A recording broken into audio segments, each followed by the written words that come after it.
8 tahun dari Bekasi, hafalannya 13 juz Al-Quran. Betul ya? Umi boleh kesini juga Umi. Boleh tepuk tangan boleh. Sudah sehat Zaki? Masih ada sisa-sisa. Sakit. Tapi alhamdulillah tidak separah kemarin ya. Iya, soalnya dari semalam udah diberhentiin serealnya. Oke. Berhentiin serialnya. Tapi kayaknya ada yang diberhentiin yang lainnya juga. Tapi kita lihat dulu ya.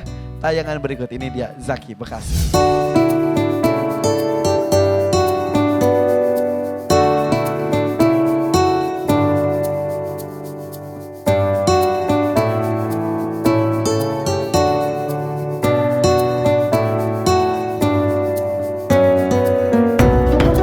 Assalamualaikum, nama saya Zaki. Saya selalu bersemangat untuk menuntut ilmu sampai akhir hayat. Zaki adalah anak pertama dari dua bersaudara. Di mata saya Zaki itu ya anaknya dibilang lebih dewasa karena lebih istilahnya untuk memperhatikan memahami keadaan orang tuanya.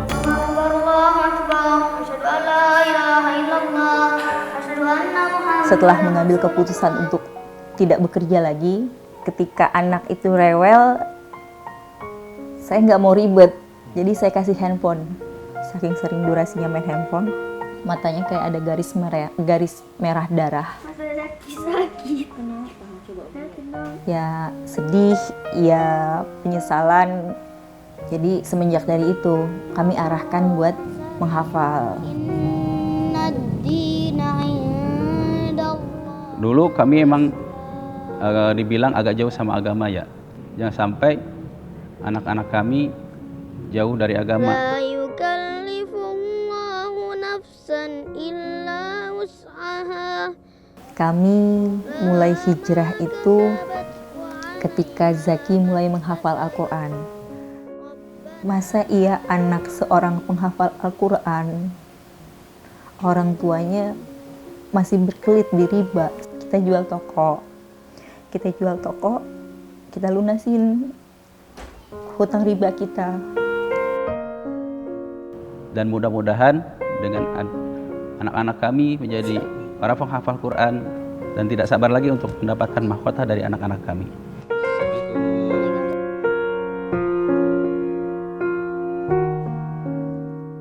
Zaki ingin menghafal Al-Quran karena ingin memberikan mahkota nanti di surga.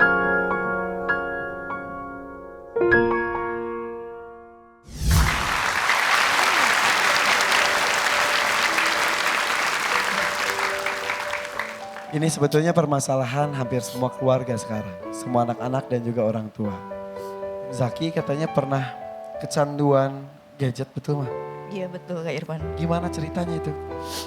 Kalau dulu kan saya usaha kecil-kecilan, jadi jaga toko gitu. Jadi waktu itu Zaki dipegang sama ada yang megang tangga. Pernah beberapa kali gitu kan. Jadi kalau seandainya libur kita ajak Zaki itu keluar, anaknya nggak mau. Jadi dia lebih memilih untuk bersama yang mengasuh gitu. Dari situ kata abinya, Umi, ini teguran buat kita, jangan sampai cukup anaknya nggak tahu sama bapaknya, karena kan bapaknya kadang-kadang pergi pagi pulang malam, jangan sampai sama ibunya nggak tahu, soalnya kan kadang kita pergi subuh, pulang-pulang nyampe udah malam dia udah tidur. Jadi waktu itu berhenti karena saya memang belum terbiasa mengurus anak kecil, anaknya rewel ya saya kasih handphone Supaya anteng. Iya. Terus Mi? Jadi nggak bisa lepas dari handphone. Jadi kalau rewel, kalau nggak dikasih handphone ya nangisnya nggak pakai berhenti. Usia berapa saat itu Zaki? 2 tahunan. Pernah pas waktu bangun tidur, jadi di bola matanya itu ada warna garis merah. Waktu itu kita langsung konsultasi ke dokter, dikasih semacam salep, jadi dicari-cari penyebabnya. Akhirnya kita sepakat gitu, karena udah tahu sebabnya dari handphone, sepakat kita stop. Cuma ya tidak semudah itu gitu. Gimana caranya Umi? Ya perlahan-perlahan aja, terus ngalihinnya. Abinya seneng denger YouTube Ustadz Adi Hidayat ya. Jadi kalau itu anaknya dialihin ke situ. Jadi HP-nya tetap, tapi materinya pun yang bermanfaat. Iya. Terus? Kayak kalau ngelihat anak-anak sekarang itu merangkak, itu sedih sekali karena saya nggak pernah. Melewati masa-masa bersama di Betul. merangkaknya, berjalan, belajar jalannya, seperti itu. Iya. Kalau denger bunda-bunda yang lain itu pada ngomong di dalam kandungan sudah dipakein muratal, Kak Irfan, itu ada penyesalan. Karena saya sama sekali tidak kepikiran sama sekali dan tidak menyibukkan diri dengan itu. Merasa terlambat. Iya, merasa terlambat untuk Mengarahkan anak ke jalan. Karena ya mungkin pas waktu hamil saya sibuk mondar-mandir gitu Kak Irfan. Makanya pas dengar bunda-bunda yang cerita dari dalam kandungan udah dibiasakan muratal, itu luar biasa. Penyesalannya. Itulah waktu tidak bisa diputar. Tapi seperti layaknya menyetir mobil. Ada kaca spion, masa lalu cukup dilihat untuk menentukan masa depan kita seperti apa. Tuh Zaki, berarti kamu seperti ini pun sebuah perjuangan. Dan juga doa yang khusyuk dan tulus dari kedua orang tua. Peluk uminya tuh.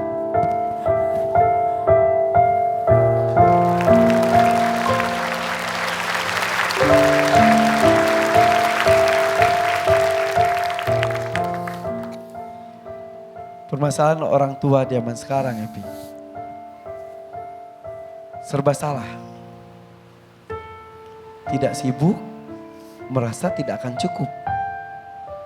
Tapi menyibukkan diri, maksud hati untuk mencukupi kebutuhan. Tapi ternyata ada beberapa kebutuhan yang utama yang tidak kita berikan kepada anak kita. Waktu. Rasulullah bersabda, innamal a'malu bin niyat. Ini selama ini hadis dibahas secara fikih. Bahwa ketika amal tanpa niat tidak sah. Ternyata Abi renung-renungkan, mengikuti setiap penampilan hafiz, cerita-cerita orang tua. Ternyata apa yang mereka capai hari ini adalah buah dari niat yang mereka capai. Niat itu adalah kekuatan kemauan. Innamal a'malu bin niyat. Lalu Nabi memastikan bahwa wa innama likulli imri'in ma nawa. Setiap orang akan dapat porsi buah dari apa yang dia niatkan. Kalau dia porsinya adalah setengah-setengah, dapat porsi setengah-setengah. Kalau dia menghafal Quran setengah-setengah, dapat setengah-setengah. Kalau dia menghafal Quran dengan sungguh-sungguh, dapat sungguh-sungguh. Saudaraku rahimakumullah, semua kita nanti akan dicabut oleh Allah Subhanahu wa taala sesuai dengan kecondongan niat kita. Dan ini yang menguasai jiwa kita. Ini yang menguasai perasaan kita sampai kita bawa solat, sampai kita bawa mati. Banyak orang ketika solat ingat uang. Pas dicabut uang. Banyak orang ketika sholat bisnis. Pas dicabut bisnis. Gak berhenti. Inilah yang diceritakan oleh Imam Asyuti dalam kitab tentang Ahwalul Maut. Apa kata Imam Asyuti? Aku melihat langsung di zamanku ada orang sakaratul maut, berkumpul keluarganya, berkata, ucapkan Allah. Sang calon mayit berkata, tidak, bi hadzal ard, tolong jualkan tanahku yang di sana. Bi baiti hunak, tolong jualkan rumahku yang di sana. Bi sayyarati, bi rahilati, tolong jualkan kendaraanku yang di sana. Itulah yang dibawa sampai mati. Saudaraku, berbahagialah ketika lidah ini, perasaan ini, jiwa kita ini bersama Quran. Karena ini yang akan dibawa mati. Innamal a'malu binniyat wa innamal likulli imri'in ma nawa. Bahwa setiap amal tergantung niat yang kita usahakan, dan kita akan dapat porsi ke surga sesuai dengan porsi niat yang kita kerahkan untuk itu. Semoga berkahi. Dan bersyukur sudah melakukan sebuah perubahan sebelum Allah mencabut kita. Umi terima kasih ceritanya. Inspiratif sekali, banyak yang mengalami hal seperti itu. Uminya Zaki sudah melakukan sebuah perubahan. Bagaimana dengan kita? Saya, begitupun Anda. Kita kembali sesaat lagi tetap di Hafiz Indonesia, cinta Al-Quran.